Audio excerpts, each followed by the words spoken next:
ተስፈኞች ስንሆን መልካም ነገር ማየት ስንጀምር የተነሱ ጥያቄዎች እዛ ውስጥ ምላሽ ያገኙ። ለምሳሌ ዓለም ላይ ነዳጅ ችግር አጋጥሟል።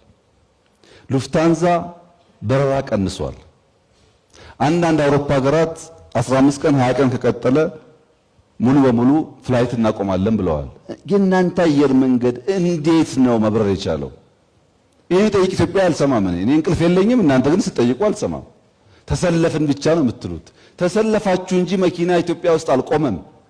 ዛሬ እንቅስቃሴ አለ። እንዴት ሆነ ይሄ ነገር?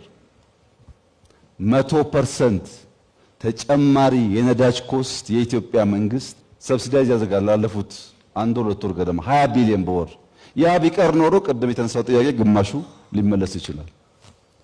27 ሚሊዮን ተረጂ የነበረበት ሀገር 3 ሚሊዮን ገባ ሲባል እንደው እንደ ተራ ዜና ነው እንደሚሰማው። እንደዛ ነው። ለነገሩ ዜሮም ገባ ብንል እንዴት ዜሮ ይገባል እንደምንባል እናውቀዋለን። እውነቴን ነው የምነግራችሁ። ኮሌክቲቭ የሆነ እይታ፣ የተገለጠ እይታ የማየት ብቃት ብዙዎቻችን ጋር ወደን ፈቅደን ስንተው ስንዘል ስናልፍ ስለሚታይ ይሄን ነገር ብናስተካክል እቺ ሀገር ትልቅ እድል አላት። ብንሰራ፣ ብንሮጥ፣ ብንለፋ ውጤት እናመጣለን።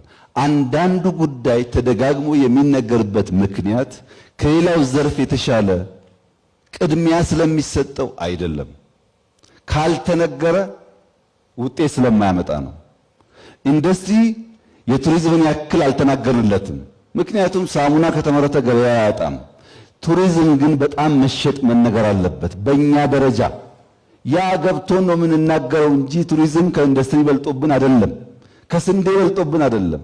ስንዴ ስንዴ ስንል ስንዴ ምን ያደርጋል አላችሁ?